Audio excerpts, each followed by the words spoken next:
تمام شمول این کلام شلاقه رو حکم اعدام، ضد اجتماع این قانون، خط میکشم رو مهر و امضات، پر از نفرت مسیرش، قدم قانون تا روز اجراش، راه بی بازگشت بدون جبران بدون اصلاح، تناب دارب سار کنترل و سرکوبه، کجای جهان توحش جلو دار خبط بوده، چه امنیتی تو قانونی که خودش خشم توشه، اون انسانیست آرامش جامعه است که معدومه، کشتن با صلیب سنگسار محکوم از ارتفاع پرتاب، یو اس ای صندلی الکتریک شمشیر عربی تو دست جلاد، اتاق گاز زنده به گور، گیوتین و برکه خون، تزریق سم بدون درد، عمل کریه و وجه خوب، به نام اون روز که نباشه حکم اعدام، نباشه هیچ جا دنیا سری بالا چوبه دار، قرمزی پرچما نباشه از خونه ما، بوی امید بیاد از تک تک خونه ها، به نام روزی که ندار باشه نه تزریق سم، اعدام به هر روش بشه کلا ریشه کن، انسانی کشته نشه دیگه با تیر و سنگ، قانونو بسازیمش دوباره از زیر و بم. شب روزتان خوش. احمد رفعت هستم. به اعدام بس است برنامه ای از سازمان حقوق بشر ایران خوش آمدید. سه‌شنبه این هفته 39 سه‌شنبه های بدون اعدام با اعتصاب غذای گروهی از زندانیان در 23 زندان کشور برگزار شد. این هفته زندانیان زندان شیبان اهواز هم به این کارزار اعتراضی علیه مجازات مرگ پیوستند.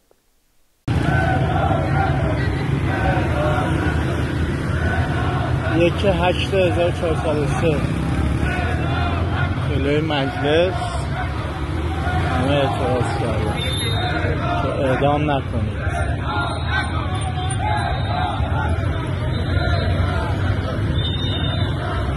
اعدام نکنید. اعدام نکنید. نه از جلوی ساختمون مجلس همه دارن نگاه میکنن.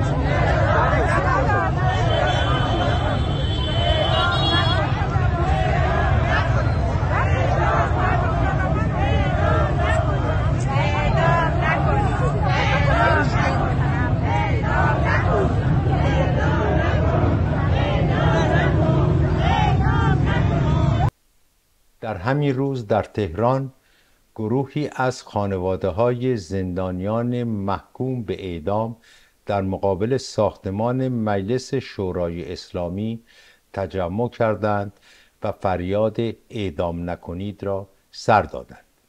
در 20 روز اول ماه اکتبر جاری حداقل یا دست کم 120 نفر در ایران اعدام شدند. رقمی بسیار نگران کننده، یعنی به طور متوسط روزی 6 نفر اعدام شدند.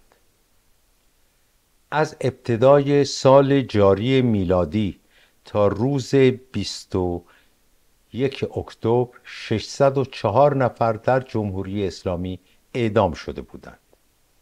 21 نفر از آنها زن بودند و یک کودک مجرم نیز که در هنگام ارتکاب جرم 17 سال بیشتر سن نداشت نیز در بین آنها بود. در سال گذشته میلادی نیز 834 نفر، دست کم 834 نفر در ایران اعدام شدند که این افزایشی داشت 43% نسبت به سال قبلش، سال 2022 میلادی. در 16 سال گذشته بالاترین شمار اعدام‌ها در سال 2015 میلادی صورت گرفت. در آن سال 912 نفر در ایران اعدام شدند.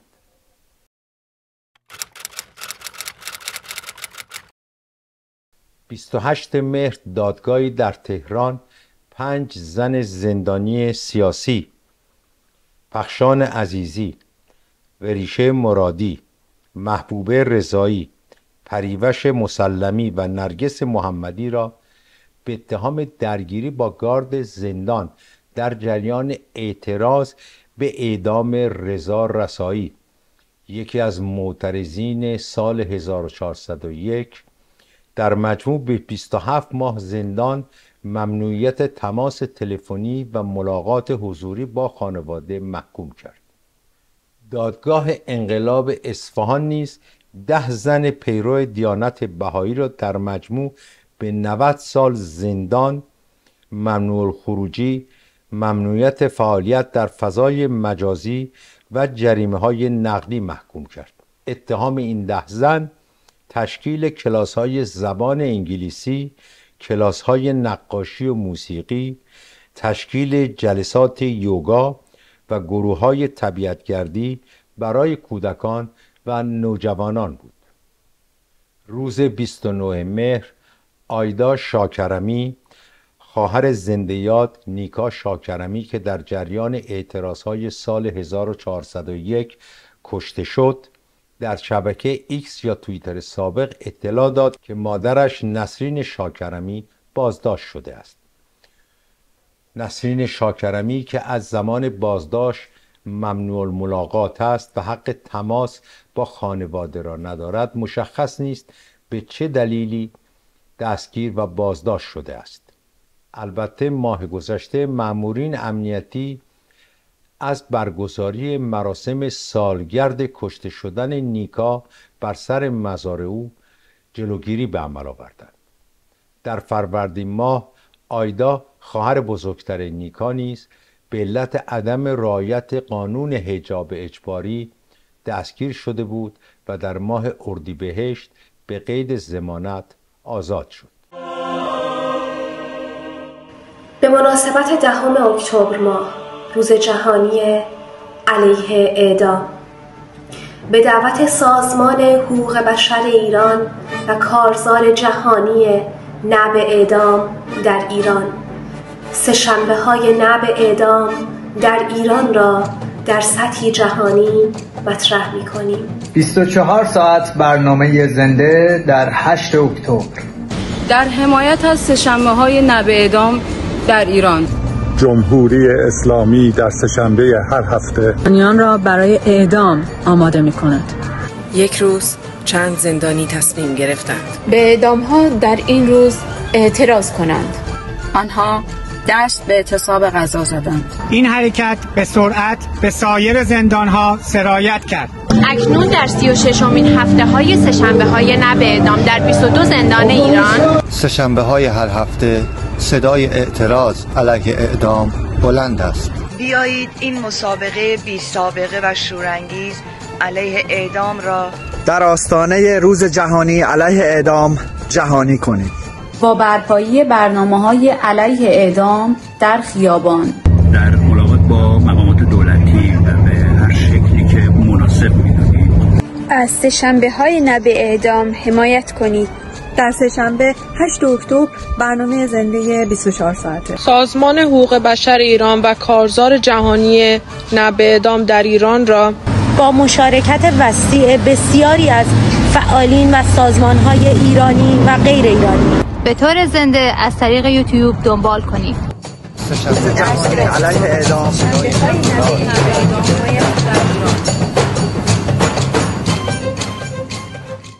سه‌شنبه 8 اکتبر در رأس ساعت 12 به وقت اروپای مرکزی و 1:30 به وقت تهران، کارزاری 24 ساعته در فضای مجازی از سوی سازمان حقوق بشر ایران و کارزار جهانی علیه مجازات اعدام برگزار شد.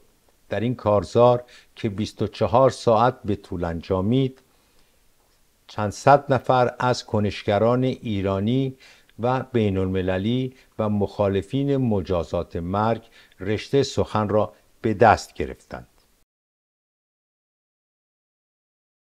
سه‌شنبه 8 اکتبر رأس ساعت 12 به وقت اروپای مرکزی 1:30 تهران، کارزاری توسط سازمان حقوق بشر ایران و کارزار بین المللی علیه مجازات اعدام آغاز به کار کرد. این کارزار که 24 ساعت به طول انجامید و ساعت 12 روز 9 اکتبر چهارشنبه به پایان رسید، میزبان چند صد کنشگر ایرانی و بین‌المللی بود که رشته سخن علیه مجازات مرگ را به دست گرفتند.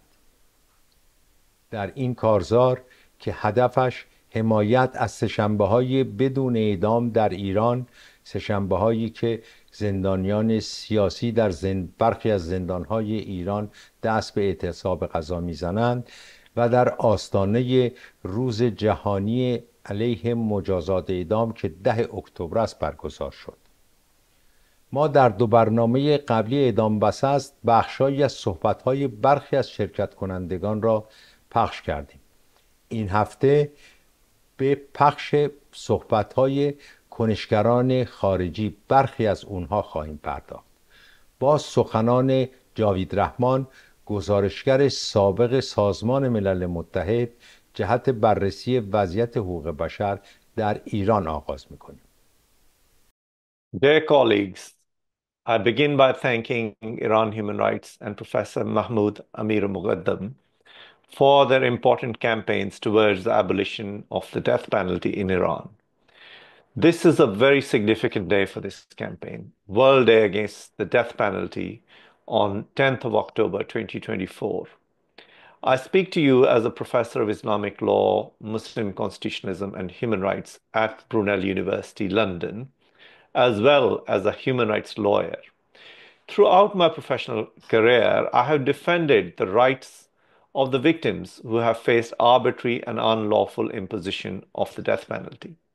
While my brief comments would focus on the situation in Iran, I remain deeply concerned at all those states that continue to implement the death penalty.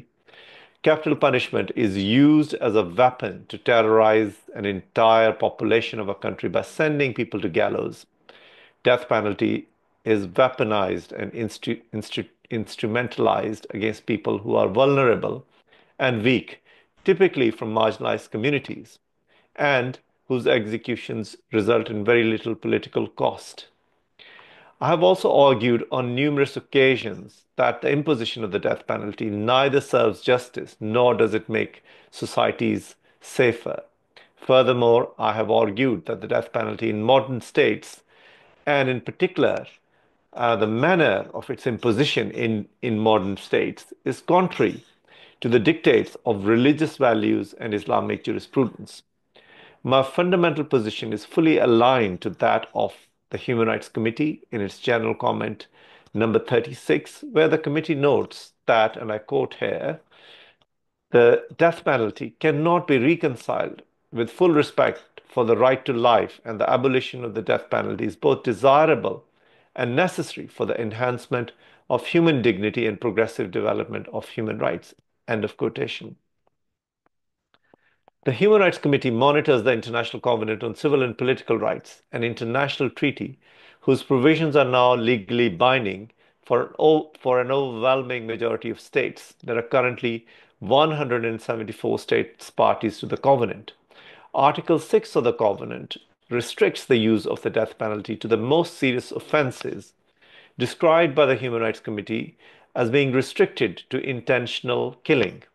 Therefore, as the committee has noted, and I quote the committee, that crimes not resulting directly and intentionally in death, such as attempted murder, corruption, and other economic and political crimes, armed robbery, piracy, abduction, drug and sexual offenses, although serious in nature, can never serve as the basis within the framework of Article 6 for the imposition of the death penalty.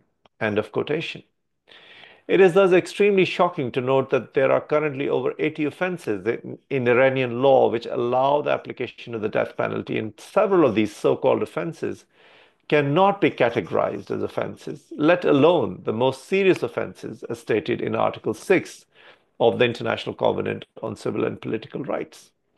I am alarmed at the extremely high number of executions for drug-related offenses in Iran, resulting in completely arbitrary deprivation of life. Arbitrary deprivation of life also takes place by violations of the right to fair trial and due process rights, including through the heavy reliance of the judiciary on forced confessions extracted through torture, denial of access to a lawyer, or denial of a lawyer of one's own choosing. the low standard of evidence used by courts in death penalty cases, as well as the discriminatory and disproportionate nature of executions of the ethnic minorities.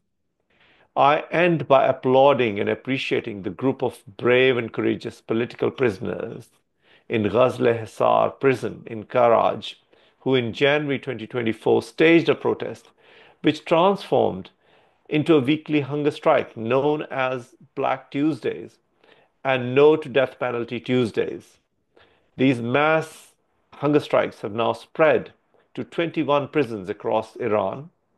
We must all work tirelessly to have the scourge of the death penalty abolished in Iran and indeed in all countries of the world. I thank you very much. Thank you. رجینا پاولوس، وکیل حقوق جزایی بین‌المللی در آمریکا که در دادگاه بین‌المللی مردمی آبان یکی از اعضای دادستانی بود نیز یکی دیگر از کسانی بود که در این ماراتون 24 ساعته شرکت کرد. Hello, my name is Regina Paulos and I'm an international criminal law attorney. I am speaking today to join the campaign No Death Penalty Tuesdays to call for the abolition of the death penalty in Iran. The World Justice Project defines the rule of law as a durable system of laws, institutions, norms, and community commitment that delivers four universal principles: accountability, just law, open government, and accessible and impartial justice. In many places around the world, there are many governments that pretend that they are committed to the rule of law and claim that there is accountability, just law, and impartial justice in their countries. However, we can see from the way people are treated, from the moment they are detained by police all the way until their sentencing, whether or not the rule of law is real. In the Islamic Republic of Iran, we have more than enough evidence to clearly see there is no rule of law. The evidence of this is overwhelming. Peaceful protesters are detained and arrested without any cause. People belonging to religious and ethnic minority communities or those who have different political beliefs or because of their sexual orientation are arrested, tortured, disappeared, raped, and if they show up to a courtroom, they face sham trials where they may then receive the death penalty, not because of a crime they have committed, but because of who they are. The death penalty is a complete violation of human dignity. Human dignity is a foundational value and a legal right that can be found in the Universal Declaration of Human Rights. Many constitutions around the world stress the importance of human dignity, including the Constitution of the Islamic Republic of Iran, where it says the dignity, life of the individual are inviolate. Yet, despite the Constitution, the Islamic Republic of Iran uses its kangaroo courts to violate its own constitution when it sentences people to death because the rule of law means nothing. It is important for the international community to understand that the death penalty in Iran is not a security measure that is utilized to protect its citizens from criminal offenders who pose a danger to society. The death penalty is a tool for annihilation for those who do not subscribe to the religious, moral, and political edicts of the regime. This tactic started in the 1980s and has continued until this day. The death penalty is intended to send a signal to the people of Iran that they must fall in line with the regime or face the ultimate punishment. The Islamic Republic of Iran takes advantage of international distractions to continue its murder spree at home. The international community must demand that trial observers be allowed into the country to report on trials and gather data on how prisoners are treated in and out of prisons and in the courtroom. Further, the international community must take its role under the responsibility to protect more seriously and consider pathways in holding the Islamic Republic of Iran accountable for the crimes that it is committing. Thank you.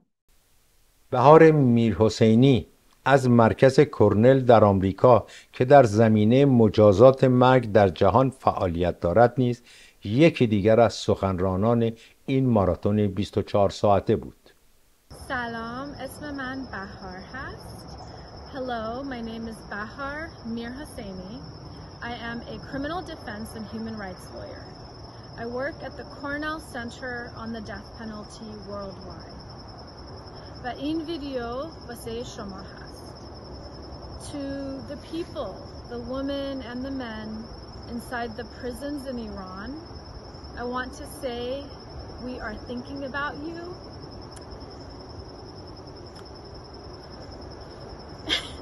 The video is rolling, so I'll keep speaking. We are thinking about you. You are never forgotten. We are trying to find ways to use the skills, the resources, the access to different global spaces that we have to advocate for you globally. What you are surviving is one of the worst things in the world that is happening at this time, and we want to continue to bring visibility to the struggle that you are leading. I personally think it is absolutely amazing that there are people in prison in horrific conditions in Iran who have the courage and the bravery to put together a campaign that will change the world. We heard the recording of women in Evin prison chanting.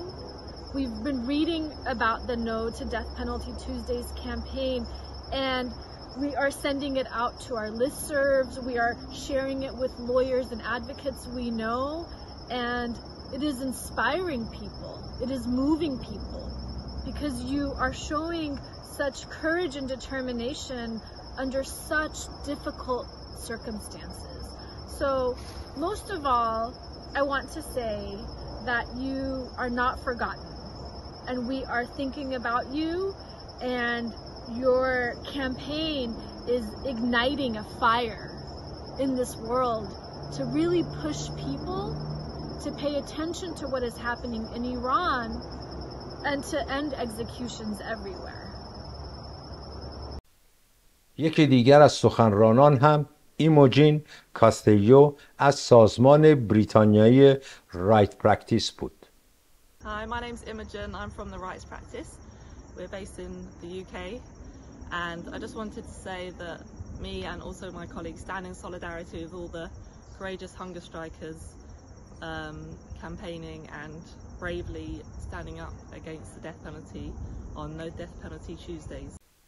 ملین اسواسبرگ هم به نمایندگی از ائتلاف جهانی علیه مجازات مرگ صحبت کرد. ائتلاف جهانی علیه مجازات مرگ ده‌ها سازمان غیر دولتی رو که علیه مجازات مرگ در سراسر جهان مبارزه می‌کنند در بر می‌گیرد.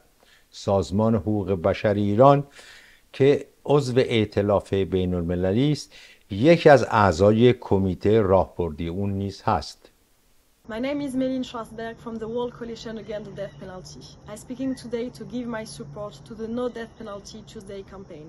And I'm speaking to all of you to give my support and to give strength to the abolition of the death penalty. The death penalty is an arbitrary and discriminatory tool that could be and should be abolished now. ماریلینا پرز به نمایندگی از سازمان غیر دولتی فرانسوی با هم علیه اعدام صحبت کرد. Hello, I am Marilina Perez from France. I work with the organization Together Against the Death Penalty. And with this message, I would like to support the No Death Penalty Tuesdays campaign. To all death row prisoners in Iran, you have my solidarity. We support you and we do not forget you. It's about time to abolish the death penalty in Iran. Stop executions. ساویه پرونیار از اعضای فدراسیون بین‌المللی آکاد که مرکز اون در فرانسه قرار دارد هم یکی دیگر از کسانی بود که در این کارزار حضور پیدا کرد. Hello, I'm Xavier Prunier. I'm working for International Federation of ACAT. Today, I'm standing against the death penalty.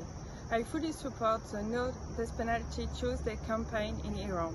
We do not forget you, and we are thinking about all the victims in death row in Iran.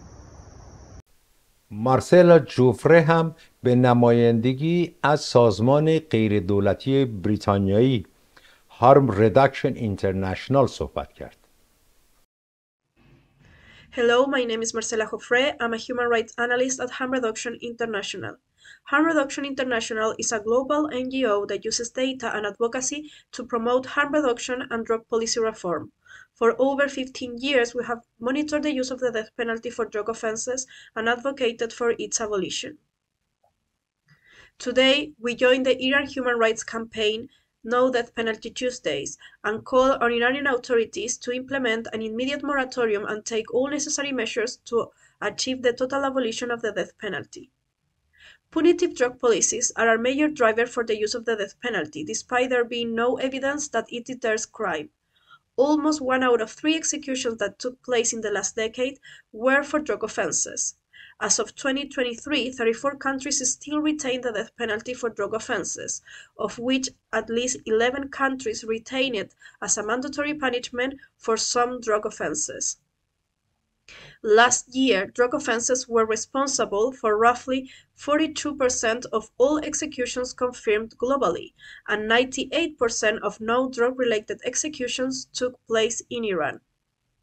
And this year again, we are witnessing an alarming increase in drug-related executions driven by the surge in the use of the death penalty for drug offenses in this country. Lack of transparency and fair trials and disproportionate impact on the marginalized population are a common factor in the use of the death penalty. In Iran, for example, Baluchi population are disproportionately impacted by the use of the death penalty. There will be no total abolition without drug policy reform, and for that we need to divest from punitive drug policies and invest in healthcare and social justice. We send our support to those facing the death penalty and their family and stand in solidarity with all people advocating for the end of the death penalty. No Death Penalty Tuesdays. کتی سامانتا نومبی از اعضای بنیاد ابتکار حقوق بشر اوگاندا هم یکی دیگر از کسانی بود که پیامی برای این ماراتون 24 ساعته فرستاد. Greetings everyone. My name is Anombi Koni Samantha. I am a Ugandan and I work with a non-government organization called Foundation for Human Rights Initiative. I'm here to talk about the No Death Penalty campaign. I call upon everyone in Iran to listen to the prisoners who have stood up for themselves to show you that it's really not right to kill any prisoner. I don't support anyone to be killed no matter what. Together we can live in a better place without killing anyone. Each and every one of you in Iran and all over the world, I call upon you to stand against the death penalty. No death penalty for all. Thank you so much. از ژاپن آیوکو ناکاتو از مرکز حقوق زندانیان پیام خود را در حمایت از این کارزار 24 ساعته ارسال کرد. Konnichiwa. I'm Ayuko Takato from Center for Prisoners' Rights Japan. Our mission is supporting prisoners and abolition of death penalty in Japan. We support the No Death Penalty Tuesday campaign in Iran. I believe that we can make a world without the death penalty. Thank you. از جمله دیگر کسانی که میهمانان خارجی، کنشگران بین‌المللی که در این ماراتون صحبت کردند یا پیام فرستادند میتوان به یک قاضی فدرال آمریکایی، یک حقوقدان برجسته آمریکایی، گروهی از فعالان مخالف مجازات اعدام در تایوان و نمایندگانی از کشورهای آلمان، سوئیس، ایتالیا و اتریش نام برد که هنوز نتونستیم پیام‌های اینها رو زیرنویس فارسی بر اونها بزنیم و در آینده پخش خواهیم کرد. اعدام بسست این هفته در اینجا پایان می‌یابد. شما می‌توانید برنامه‌های گذشته رو در سایت و یا شبکه یوتیوب سازمان حقوق بشر ایران مشاهده کنید.